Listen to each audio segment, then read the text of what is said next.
Buenos Aires, 1996. Un tribunal civil, sala pequeña, sin cámaras todavía, sin fotógrafos esperando en la puerta. Una mujer de 30 y tantos años entra con una niña de la mano. La niña tiene el pelo oscuro, los ojos grandes, un gesto que cualquiera que haya visto jugar a Diego Armando Maradona reconocería de inmediato, casi como si la genética hubiera decidido no dejar dudas. La mujer se llama Valeria Zabalain. La niña se llama Hanna. Y durante los próximos 10 años, el hombre más famoso de Argentina, el ídolo de un continente entero, va a negar, una y otra vez, frente a periodistas, frente a jueces, frente al país entero, que esa niña sea su hija. Lo que vas a ver en este video no es la historia del 10 que todos conocen de memoria. No es el gol del siglo, no es la mano de Dios, no es México 86 ni la vuelta olímpica levantando la copa. Es la otra historia. La que Diego evitó durante una década completa. La historia de una hija que existió en silencio, negada por su propio padre, mientras él llenaba estadios, levantaba trofeos y era recibido como un santo en las calles de Nápoles. Y te voy a contar 5 revelaciones que cambian todo lo que creías saber sobre Diego Maradona. Primera revelación, la relación oculta que empezó antes de la gloria absoluta, cuando Diego todavía no era el Dios que el mundo terminaría adorando. Pero ya empezaba a construir la doble vida que lo acompañaría el resto de sus días. Segunda revelación, la negación pública, los desmentidos frente a cámaras, las declaraciones ambiguas que hoy, escuchadas con distancia, suenan casi como una confesión disfrazada de silencio. Tercera revelación, la infancia de Hanna, creciendo con el apellido de su padre repetido en la boca de todo un país, pero sin su padre presente en ninguna fecha importante. Cuarta revelación, la prueba de ADN, el momento exacto en que la ciencia obligó a Diego a hacer lo que el orgullo y la vergüenza le habían impedido durante años. Quinta revelación, lo que pasó después, cuando finalmente se sentaron frente a frente, y por qué ese reencuentro llegó con una factura que ya no se podía pagar completa, por más dinero, por más fama, por más amor tardío que se pusiera sobre la mesa. Y si te vas antes de la mitad de este video, te vas a perder el momento exacto en que Diego, por primera vez en su vida, tuvo que mirar a los ojos a alguien que no podía convencer con un regate, ni con una sonrisa, ni con su fama mundial. Alguien que solo quería una cosa que él nunca le había dado a tiempo, la verdad. Porque esta no es solo la historia de un futbolista que engañó a la prensa durante años. Es la historia de un hombre que pudo tenerlo todo, la gloria, el dinero, el amor incondicional de un continente entero, y que durante 10 años eligió, una y otra vez, no tener lo único que en el fondo importaba de verdad. A su propia hija. Te voy avisando cuando lleguemos a cada revelación. Quédate hasta el final, porque lo que vas a descubrir va a cambiar para siempre la forma en que ves al 10. Para entender la historia de Hanna, primero hay que entender de dónde salió Diego Armando Maradona. Nació el 30 de octubre de 1960 en Lanús, provincia de Buenos Aires, y creció en Villa Fiorito, una de las zonas más humildes del conurbano bonaerense. Ahí, entre calles de tierra, casas de chapa y un río contaminado que pasaba a metros de su casa, un niño con un talento imposible empezó a hacer malabares con una pelota, muchas veces de trapo. Porque una de verdad era un lujo que la familia no siempre podía darse. Su padre, Chitoro, trabajaba largas jornadas en una fábrica. Su madre, doña Tota, sostenía la casa con 8 hijos y una fe inquebrantable en que Diego, el quinto, era distinto a los demás. Y tenía razón. A los 10 años ya era una atracción en los potreros del barrio. A los 15 debutó en Primera División con Argentinos Juniors, y el país entero empezó a repetir un nombre que en pocos años se volvería sinónimo de milagro futbolístico. En 1982 fichó por el Barcelona, pero fue en 1984, cuando llegó al Napoli, un club modesto del sur de Italia, donde ocurrió algo que ningún contrato podía explicar del todo.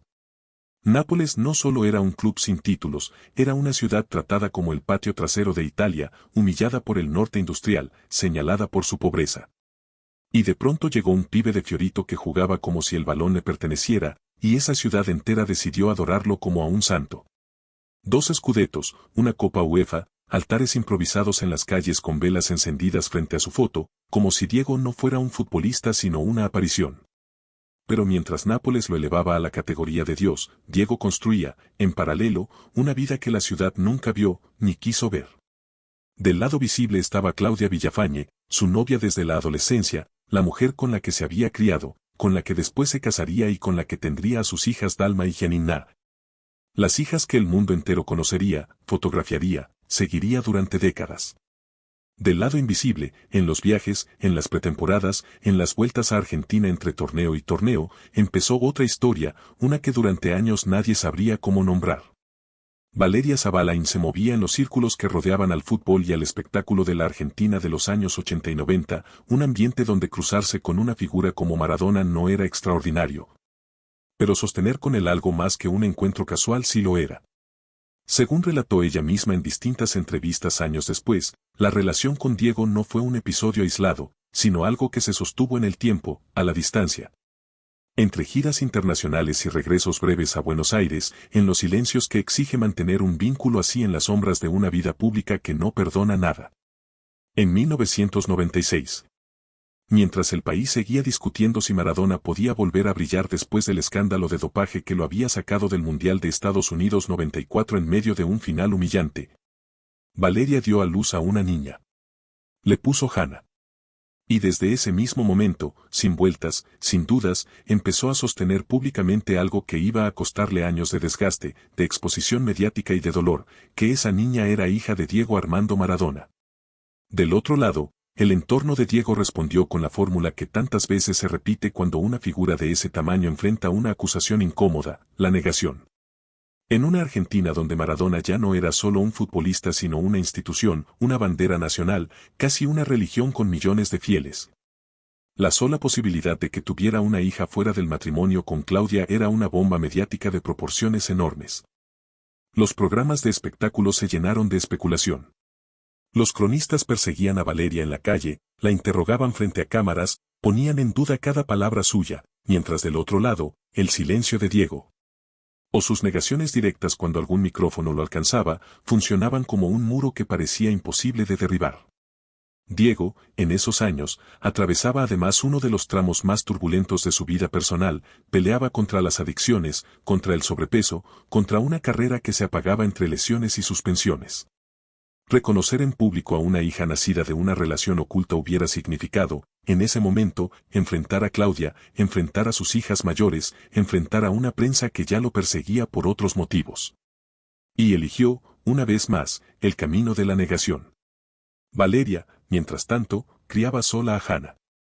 Sin el apellido reconocido legalmente, sin el respaldo económico que en teoría le hubiera correspondido a la hija de uno de los hombres más ricos y famosos del país, pero con una certeza que nunca flaqueó. Sabía exactamente quién era el padre de su hija y estaba dispuesta a sostener esa verdad frente a un país entero que, durante años, prefirió creerle al mito antes que a ella. Hannah creció, entonces, en una posición extrañísima, siendo, para buena parte de la sociedad argentina, un rumor persistente, un tema de programas de chimentos. Una discusión de café que se reactivaba cada vez que algún periodista encontraba una excusa para volver sobre el tema.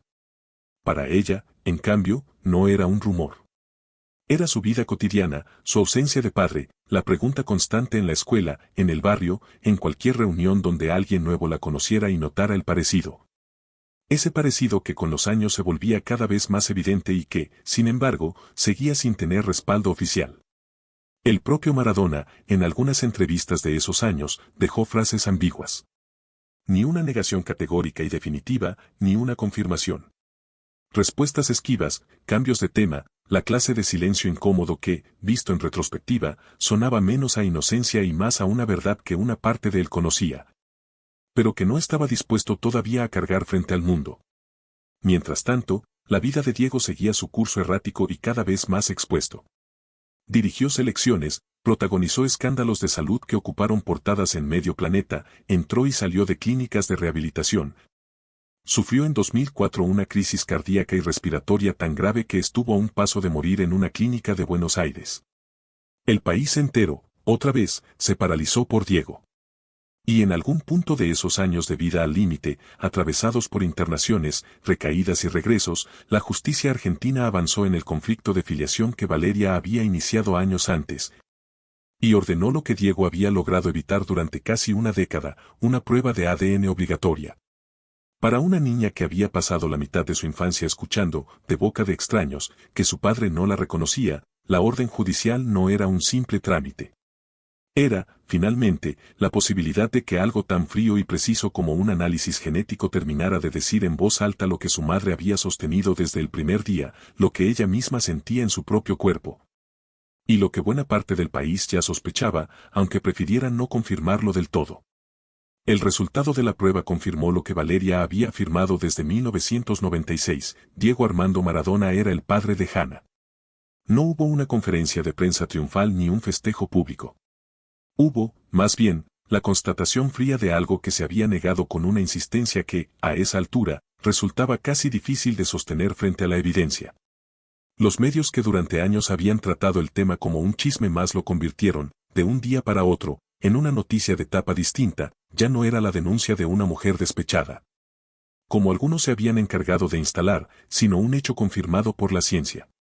Para Diego, el resultado significaba enfrentar, sin escapatoria posible, una realidad que había esquivado con la misma habilidad con la que esquivaba rivales en la cancha durante toda su carrera. Ya no había margen para la ambigüedad frente a los micrófonos, ni para dejar que el silencio hiciera el trabajo sucio de la negación. Tenía una hija.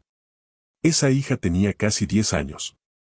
Y él se había perdido, uno por uno, todos esos años, los primeros pasos que no vio, las primeras palabras que no escuchó, los cumpleaños en los que no estuvo. Las noches de fiebre en las que otra persona tuvo que ocupar el lugar que a él le correspondía. El reconocimiento legal llegó, finalmente, pero llegó tarde, como llegan casi siempre las cosas que se postergan por orgullo o por miedo. Y como toda deuda que se salda con años de atraso, vino acompañada de intereses que no se pagan en dinero, sino en tiempo perdido, en confianza que hay que reconstruir desde cero. En una relación que debía empezar casi de nuevo entre un padre convertido en leyenda mundial y una hija que, durante toda su infancia, había tenido que defender su propia existencia frente a un país entero.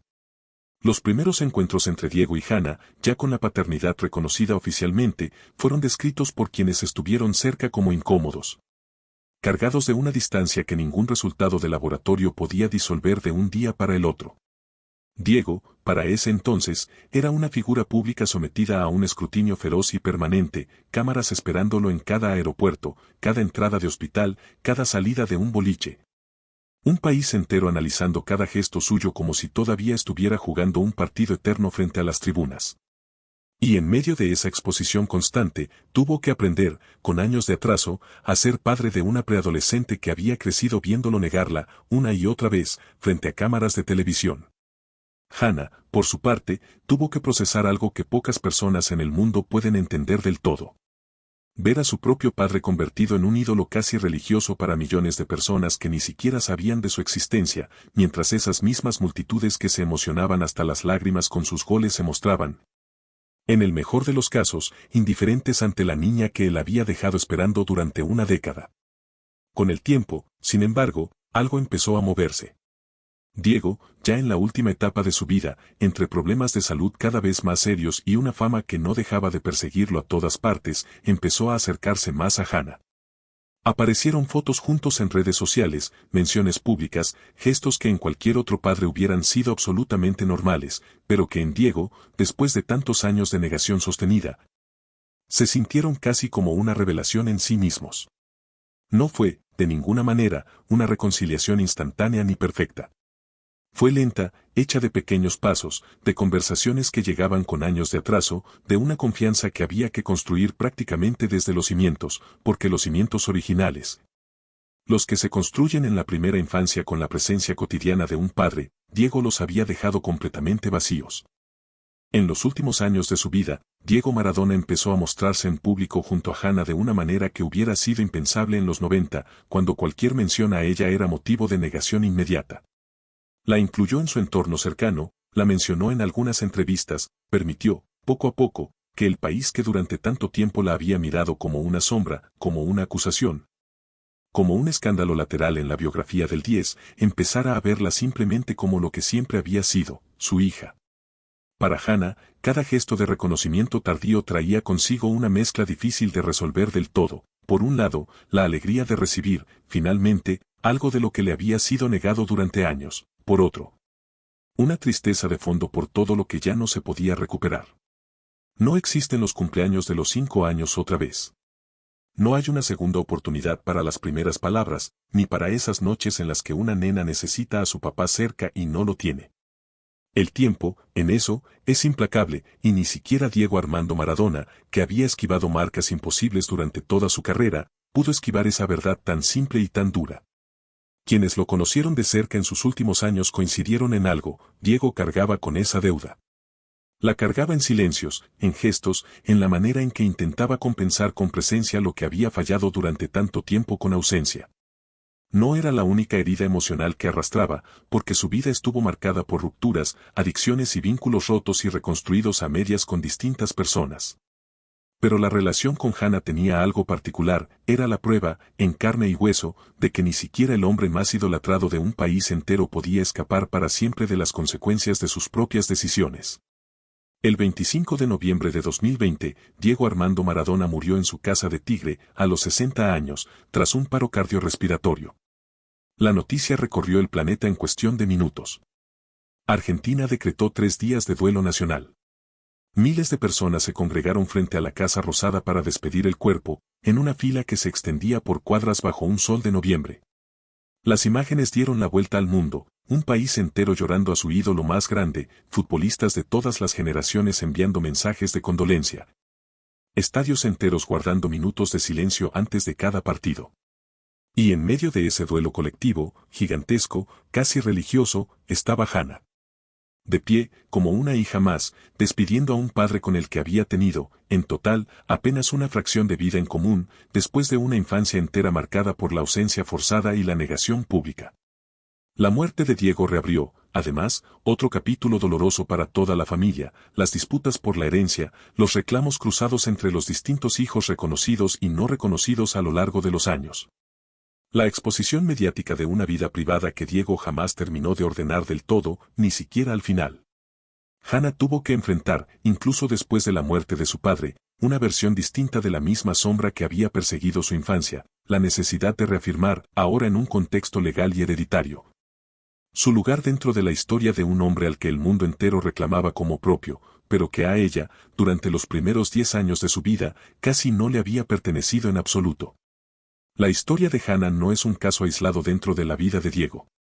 A lo largo de los años se conocieron otros hijos, otras negaciones prolongadas, otros reconocimientos que llegaron después de presiones legales o mediáticas. Diego Fernando, su hijo menor, nacido en 2013, tuvo una relación distinta con su padre, más cercana desde el nacimiento. Diego Armando Jr., su hijo napolitano, atravesó un proceso de negación y reconocimiento incluso más largo que el de Hannah, con casi 20 años de distancia entre el nacimiento y la aceptación pública por parte de Diego. Ese patrón repetido dice algo sobre quién fue Maradona más allá de la cancha: un hombre capaz de una generosidad desbordante con sus amigos, con sus compañeros de equipo, con la gente que lo acompañó en los momentos más difíciles de su vida, pero incapaz, durante gran parte de su existencia, de hacerse cargo con esa misma generosidad de las consecuencias de sus propias decisiones personales. La fama, el dinero, el poder simbólico de ser Maradona le permitieron, durante años, esquivar responsabilidades que a cualquier otra persona la vida le hubiera exigido enfrentar mucho antes, sin margen para la demora. Hannah, sin embargo, con el paso del tiempo construyó su propio lugar, no solo como hija legalmente reconocida, sino como una voz pública que, en distintas entrevistas posteriores a la muerte de Diego, habló sobre su historia con una madurez que sorprendió a muchos, sin un rencor absoluto ni una condena total hacia su padre, pero sin borrar tampoco el dolor real de una infancia marcada por la ausencia y por la negación sostenida de la persona que debía protegerla desde el primer día. Diego Armando Maradona fue, sin discusión posible, uno de los futbolistas más grandes de la historia del deporte. Hizo el gol más recordado de un mundial. Cargó a un país entero sobre sus hombros en 1986. Convirtió a una ciudad entera del sur de Italia en su templo particular. Fue idolatrado, imitado, perdonado una y otra vez por millones de personas dispuestas a pasar por alto sus errores a cambio de la magia que era capaz de producir con una pelota en los pies. Pero la historia de Hannah muestra la otra cara de esa magia. Muestra que se puede ser el hombre más amado de un país entero y, al mismo tiempo, el padre ausente de una hija que tuvo que crecer defendiendo su propia existencia frente a la incredulidad pública. Muestra que el poder y la fama no solo permiten alcanzar hazañas extraordinarias, sino también evitar, durante años, las responsabilidades más básicas y más profundamente humanas. Diego finalmente reconoció a Hannah. Finalmente construyó, en el tramo final de su vida, algo parecido a una relación real de padre e hija. Pero ese reconocimiento llegó después de una década entera de silencio, de negaciones públicas. De una niña que tuvo que esperar a que la ciencia hiciera lo que el amor y la responsabilidad debieron haber hecho desde el principio, sin necesidad de una orden judicial de por medio. Si esta historia te llegó, si te hizo pensar en lo que de verdad importa detrás de la fama, los títulos y las copas del mundo, déjamelo en los comentarios. Y recuerda, se puede ser una leyenda para el mundo entero y, al mismo tiempo, deberles a los más cercanos el tiempo y las palabras que ya nunca se van a poder recuperar. Nos vemos en el próximo video.